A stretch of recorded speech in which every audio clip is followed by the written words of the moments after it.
Okay, so after a 2-week hiatus, I mean that's actually better than typical for us too. And Yeah, I this will did be the say that's first. about average. This will be the official first time we have been calling our podcast over the last 6 or so. Social distancing pros, quarantine, and pod, etc. This is the first official time we're using technology to record a pod, and people will get to see us in real action this time as well. I wonder who created Zoom because I think you use Zoom. I've used Zoom before the quarantine, but Zoom is all over like social media. You know, everyone posting their videos and pictures. I mean, who owns it? Because Well, that's a whoever it good is, they're investment. rich because their valuation went up to 500 billion since the quarantine started. What was it before that? Do you It, know? it couldn't have been near. I mean, it's had to grow gone 50 times what it was. I mean, you got to remember Yeah. there was other competitors. There was Skype, What happened to Zoom. Skype? They No one's just using Skype. they didn't take advantage of this moment. I mean, Yeah. Microsoft Teams. There's so many of these Google video Hangouts, I guess. Google Hangouts. What's the one on the iPhone called? FaceTime. Like there's all Yeah. these different things, and for whatever Zoom is the easiest one to use and the best one to use. Yeah. So, So. what's been new with you? Episode 17. Last time we talked, you were going to play in a tournament. In what course were y'all going to? I don't remember. We were playing Clubs of Kingwood Okay. Forest course, which I'd never played, but everyone said it was good. They host second stage of Q School, PJ Tour or Corn Ferry Tour Corn Ferry now. qualifying Yeah. tournament pretty often now. And after playing it, it's the best course out there, in my opinion. It's challenging. The green complexes are tricky, and it's not real long. It's about 7,000 yards. But you can hit drivers. It doesn't handcuff you and take driver out of the bag.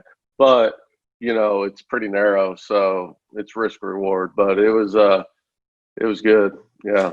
So in relation to where you're at now, the course you're at now isn't set up for tournament play.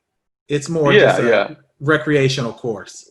This is set up for tournament play. It's a good. I mean, nothing's set up for tournament play until they host a tournament. True. Organization who's running the tournament will come in and set it up. That's why U.S. Opens are known for being the hardest. Yeah. The test. But if you go play Pebble Beach recreationally, it doesn't seem that hard. And the USGA comes in, it's about 8 shots around harder. Yeah. Because they grow the rough out, they put the pins in tricky places, get the greens firm, all that. So Northgate actually is a good golf course. It's challenging. They had the U.S. Women's Amateur Qualifier here last summer, and I think like 1 or 2 over got through. Oh wow! Okay, so yeah, and generally when you play it now, you probably shoot a couple under every time now. Like, they made me establish a handicap, and so to play in the money games with the members, and so my index last I looked was plus 4.1, which is like 4 under scratch, I guess. Yeah. So from the blues, I'm a plus 5, which is 1 up, and from the blacks, I believe I'm a plus 2 or plus 3. Okay. So, yeah. So I mean, it's been interesting in the golf world here over the last couple weeks, but at least as we talked about before, we got live golf on TV. You were right. I'm going to concede. You said that Ricky Fowler and Matt Wolff. Yeah, I called it too early. They lost in the playoff, but that was crazy. Did you see they're hitting 9 irons from 120? What was crazy was Matt Wolff was hitting driver 380. I mean, he won every long drive. I told you that. I said he is in all of them. You did, and what I don't understand is his club gets straight up in the air. I don't know how he can generate that much power on the way down. Remember when I showed you the example of when the club on the backswing, most tour pros, good ball strikers, get the club steep on the backswing, and then it gets heavy that way, so it's shallow. His is so steep, it's like inverted. So all the weighting, it gets heavy that way. So it wants to, in transition, go that way. And when you're shallow coming down, you can use all your body. So and that's how he's able to jump off the ground and all that. Yeah, I mean, there were a couple of those drives where I was like, He could have been in long drive competitions because he's accurate too. What's crazy is other than those first 2 or 3 holes where he missed fairways, he didn't miss a fairway the rest of the round. Like, it was crazy. Yeah, Donnie up at Oklahoma State, Coach Matt Wolf, and he said he hits it as far and straight as he wants to. Yeah, and it didn't make any sense. His swing pattern, I mean, it's crazy. It's extremely exaggerated. Yeah. But it produces power, and he's using all body to bring the club through. So the face isn't twisting, similar to Dustin Johnson. He's just not as crazy. But we used to think Dustin looked crazy with his bowed wrist and all that. Yeah. But yeah, I mean, Matt uses everything to hit it. So great. It was that was a great, and I like to say that was a great appetizer to the full course meal that we got with Tiger, Phil, Tom Brady, and Peyton. The only thing that sucked was the rain. I mean, the rain I thought so sucked.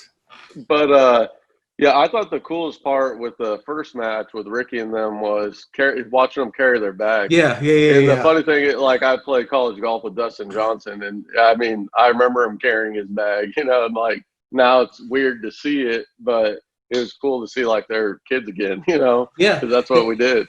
And it made me want to get one of them had, of course, they couldn't have the brand Ping on their bag, but they had a bag called the Ping Hoofer.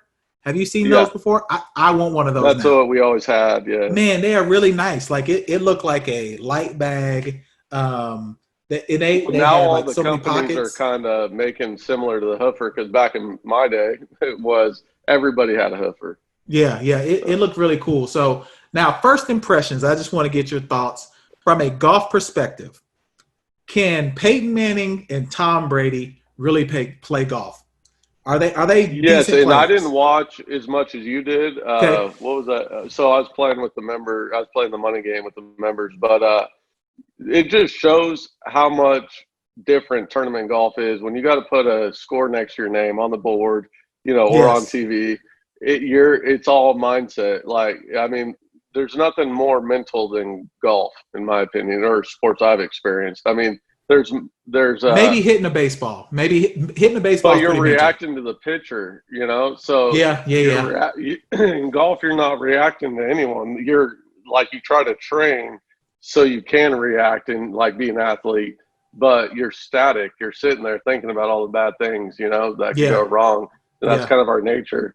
And most other, like a kicker or a pitcher, you know, they're static, you know, thinking about stuff. But most sports you play, you're reacting to somebody or something, the ball or something. So it's not just sitting there waiting for you to hit it. So the controversy of all controversies, you know, everybody has watched it by now. People have given their hot takes. Of course, Tiger and Phil win. They closed the match out on the 17th hole. Didn't even have to go to the last hole. But the controversy of all was, did Tom Brady really have an 8 handicap? Because he didn't even he made double and triple bogey the entire first 9 except that one hole.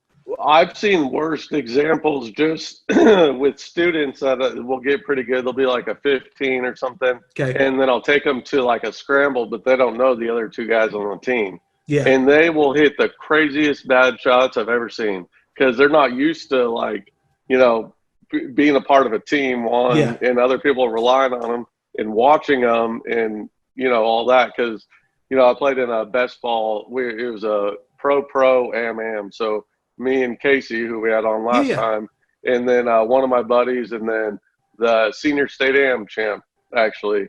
So they were the amateurs. But my buddy has never played tournament golf, you know, and then he sees like 3 pros because the senior state am champ is obviously good. And he hit a 3-wood that he topped, and it went backwards behind him. Wait. And I could be really mean because we had him on the podcast, Hollywood Fitness. So all those stairs that he's been running, all those miles he's been running, he hit the ball backwards. Did he get a mark on his driver as well? No, it was 3-wood to a par 5, and he had a shot. So we were all like, "Oh, we hit a good drive." Now he has like 250, you know, and he can get there. And he topped it, and it spun so much Well, just look at you on the first hole at Northgate. Yeah, but that was the first hole. And the second hole. No, you got to remember, I also had never hit that driver before either, though, ever. Like, I never even had hit it. So it's all relative. but you know how bad I do. I'm fully aware of that. Golf. So, but here's my thing, though. What was the stage too big then? Like, maybe they should have played it, then produced something after the fact. Like, making it live makes it tough. To see that. It should give, like, amateurs, it should make them feel good that one of the most clutch athletes or best athletes ever, when they get to golf, it's a different – I mean, I've had professional athletes and they get – Brandon Whedon, he became a buddy. And we were playing out of Blue Jack. He's a good player, scratch golfer. And he was a couple under, and I was like even with 3 to play. He had a couple shot lead on me. And when we got to 17 at Blue Jack, he got the bunker yips and made like a quad, and then it was in his head that he was going to beat me. And I was like, man, you can't beat me in my own game. You were drafted in baseball, football. You weren't drafted in golf. He wanted to beat me so bad, and ended up. I mean, he finished so bad. He ended up shooting like 76, and I made a birdie and shot like 71. So it didn't even look close. But he was like 2 or 3 up with 3 to play. So here's my question then. Now that we're starting to get back to some normal, I guess, I mean, obviously now with the protests, et cetera, things aren't normal, but people are able to go play golf, et cetera. What would you recommend to the guy who they watch Tom Brady or the gal and probably would do the same thing that Tom Brady did playing with a pro? Is it the mental game, or is it there's a certain thing that they need to keep practicing, short game? What would you recommend? Well, I think in their practice, I think you have to experience it one time, like go play in a local, something where there's going to be people, like you have a foursome that you don't know the people. Yeah. You're going to have to put a score next to your name and get that feeling of nerves and indecision and negativity, because that's our nature to get, think of everything that could go wrong. And then after you experience that, reflect on it, after the round, journal it, and then practice on the range like you're playing a tournament and go through your routine. And if you're uncomfortable, what do? You back off, readjust. You can't slow up play, but, don't just hit. And that's the method I used when I had the driver gives my first year in college was let's get to the first tee late and let's just swing away, get it over with. Well, that didn't work out very well in that red shirt. No, that doesn't seem like the best idea. That told me how to, deal with it and gave me some tools, and I'd get there early, start working on, my routine, visualizing what I was going to try to do, what I wanted to do. So, more likely I was going to do that versus, let's just get this over with. Don't hit it out of bounds. Yeah. See, to me, the process that, speaking from a pure amateur's point of view, that stage was really big, even for pros. I could imagine that. You have the best Peyton and Tom Brady are some of the best football quarterback minds, everything in history, and they golf brings out all your demons. It does. So kind of changing gears a little bit. We've got actual golf happening is it in Dallas or it's Fort Worth, right? Colonial. The Colonial. All right. Field looks like it's going to be good. I mean, you got a lot of people who haven't played golf in 3 months. They're eager to come out. Yep. What type of player do you think on tour will come out of this and take advantage of that 3-month layoff? Do you think there's what are some names of guys maybe that you think might take advantage of this moment? I mean, it's hard. It's probably going to be the best players playing because everyone's trying to get out there and play again, So I don't know if there's going to be any, lower end tour players playing. It's an invitational as well. It's an invitational. So, yeah. So, I mean, I think the guys like Rory, Tiger, those guys, they use this time. They set out a plan, work the process. I'm sure most tour players did, but Rory and Tiger, they're probably some of the best, and that's why they are the best. They have the talent and the process to go with it. Where Dustin Johnson, it looked like, I only watched a few holes of that match, but he looked a little rusty. Oh, you know, it looked like he could care less. Yeah, he was he's probably partying out on the boat on it. Most of the time. So I think maybe Brooks has struggled and lately with the knee injury. It probably helped him recover. Yeah. Mm-hmm. Yeah. But I think the guys that are disciplined, those Rory, Tiger, I'm struggling to think of anybody else. Justin Thomas, Matt Wolf. Wolf. I know Matt Wolf was watching social media. He was grinding for that match. That's a big deal to him. Where Dustin, it was like, this is whatever. That's kind of his mentality. Now, this is the thing. Also, some people have more resources. Like Tiger basically has a golf course at his house. Not all tour players have the resources. They're all. I don't know though. I mean, there's some guys like think about the guy who, maybe makes 10 cuts a year in the 30 events they play. Well, then they may not have they may not have a full chipping green and all that at their house, and be able to work on stuff. Yeah, but they all live, and most of them live in Jupiter, Scottsdale. Dallas, and they all live in a community with a course, and I don't know. Even if the course is closed, they're able. They probably were able to get out there. Yeah, if you're on tour, you got a way to get work done if you want to. And a lot of them even have TrackMan bays in their house, like Jordan Spieth and those guys. I think most of them do now. So the room that I'm in now that you need to come check out. You see my Tiger and Jordan. This is the room that I've been telling you. Like Jordan. I want to put my whatever in here. I've got the space. Simulator. I've already got a projector. I've got a screen. I've got a place where I could pull something down. This is actually where I want to do it. I need you to come out and do your You golf. just need a software in the dimensions. Make sure you have enough height in the ceiling, enough width. Yeah, for the swing. I think I've got like 12 feet, maybe even more. Oh, that's enough. Yeah. Yeah, maybe even more. So I think that might work out. So a couple quick hits before we get out of here because we want to make sure we plan to use this platform, especially while we're still semi-locked down and or not as open as we are. Of course, we're going to be getting together to do our pod, but this would be a great place for interviews. So we could take this, have the Zoom call. Most people can put it on their phone or on a laptop. As long as they've got, internet service, we'll be able to do that. So I'm eager to interview a few people on here. And the first person I want to start with, I want to talk to the folks from Iconic. I want to see what they've been doing. I think I've seen some of their social media. I saw some of the posts that they've been doing, and I saw I think what they're doing is great. Like, I know you've been working with them, so I want to interview them and just kind of get some ideas on what they've been doing. I think Zoom would be a great platform for that. Yeah, so I obviously Andy lives here in Houston, so we could get him on.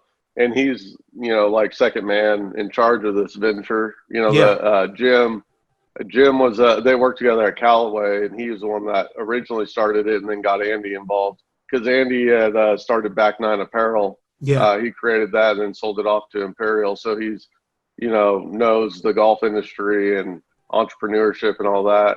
But yeah, it's a great platform. Once, it's going to be over the course of time, they're going to release new features like stat tracking. Of course. And we'll have to talk about, member at Northgate approached me. He's an IT guy, and he has a pretty cool, I can't discuss the invention because we got to patent it first. But hopefully he can really do it because he does coding all day long. So I was like, this is what I'd want in golf. And I don't know, we might have something else too. We are a space for the Golf Performance Group podcast. Not only will help you play good golf, but we're a space for innovation. Like we want to talk to anybody. Innovative training. So the reason why I say interviews as well, because I want to put it out there. Like people are going to get a chance to see this live video today. And if they like what they hear, like what they see, we would love to talk to people, love to talk to you, especially if you're involved in the golf space. Right now there's no sports on TV. There's nothing going on. This when is the time to do it. Colonial gonna next week? Next week. All right. Yep, next week. So that'll be the first time, and I guarantee it'll get great ratings because everyone's going to watch it Saturday, Sunday for sure. I mean, the mini tour events are getting great ratings out in Scottsdale because, did you see Scottsdale Open? I was thinking about playing, but then I lost track of it, and it happened a couple weeks ago. But you had like half the field was tour players, Yep. and the tour player didn't win. So that shows you how deep golf is now. I mean, and you're a gambler. There was one of my buddies sent me odds on the mini tour event out there this week. Yes, They're like creating odds on the they have Outlaw many. Tour. They have odds for everything. They have odds for. There's a show on. I think it comes on ABC called Holy Moly. It's a mini golf show. There's odds on who's going to win the mini golf. Really? Yes. There's odds on everything, man. So it's but which is exciting for us. Well, for me, because they canceled our section event. Now we have. I feel like almost every week they're having the events that we miss. Yeah. So we get to play a lot of golf. So it'll be fun when the tour gets back and playing, so we can watch them too. So let us They're know obviously a little more exciting than club pros playing golf. So before we get out of here, how's your game shaping up? What's it look like? It's good. I've been saying I'm getting my game back, and I played really well in the first section event. I didn't make the putts you need to make to win, but I shot 2 under, hit the ball really well. My putter was close, and I actually got it tweaked a little bit, and we played our match yesterday, and I felt like right after I tweaked it, I could line it up better and roll it better because I added some loft. And I played, Carlos, a tour player, and he had a top 10 at Barbasol a few years ago. I mean, he's still real sharp. He won our section event in Kingwood by 9. Yeah. And it was a pro match play, and we're 1 up on the last hole, and I was 5 under on my own ball, had 1 bogey on 10, and out at Golf Club of Houston, where the Houston Open or used to. And then I hit in the water. We had to go to extra holes, and we lost in 21 holes. But, if I can match up against a guy like that, and, because my partner contributed a couple holes, his partner contributed a couple holes, and then, down the stretch, me and him were birdie. We had so many birdies. It was crazy. Yeah.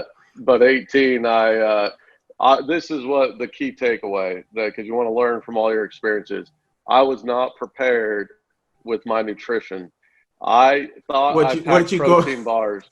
You packed Snickers? What did you bring instead? I had 2 protein bars. I was joking. We have a group text because I was like, Carlos's partner, Mark, I was like, I think Mark stole my protein bars out of my bag on the first tee because I swear on anything, I packed them. But whole like 11 gets there and I'm dying. And so I drink a muscle milkshake my partner had brought. That got me through a couple holes. And when you're so hungry, you're like, my stomach was growling over a putt. And then I was like shaking, like lethargic. And so the extra holes we played, I didn't do too well. And we lost. He stuck it to 3 feet on a par 4, and I had 15 feet left in the heart short, about 2 inches. And then he knocked it in to beat me. But no good. I took confidence. And if I would have had my damn protein bars, I would have beat his ass. So I think, aside from me eating my protein bars, I do not miss my protein. I think I finally have cured my over-the-top move. I think it's out of my bag now. All right, we'll check next time you come up. We will. And so, and what happened was watching. We need to teach you how to set camera angles on the range because I can't. Yeah, I'm terrible. It's go buy a tripod. I've got the tripod. I used it last time. I'll send you pictures. Yeah, so I used it last time, but I messed it up. But I'm almost positive now. And what happened was it just ended up being I kind of felt it in my shoulders more. So instead of doing this, I started feeling myself going. Yeah. It just kind of clicked. For whatever reason, I don't know why it took 5 years. Well, most people it does. Yeah, but and the thing is, you're gonna have to monitor it for forever. I still monitor. Like we all have main key tendencies, and so even though we fix them, that's still what you're comfortable doing naturally. Yeah. So you always got to monitor it. So next time we get together and we can do some lessons and get people to see some of that process as well, I think I'll be able to understand the difference between those 2 moves, and we'll kind of be able to demonstrate that as well. So, that's been episode 17. We want to make sure that you all continue to listen, share, rate, review. The ratings really help us. Subscribing really helps us. Although we haven't been as active as we can, we are continuing to build this thing out. And by the time we get to episode 25, I think we'll be a well-oiled machine. We'll be good. I got an intern now that's like really responsible and organized. She's going to make sure this aspect gets taken care of too. So that's been episode 17 of the Golf Performance Group podcast. We're out.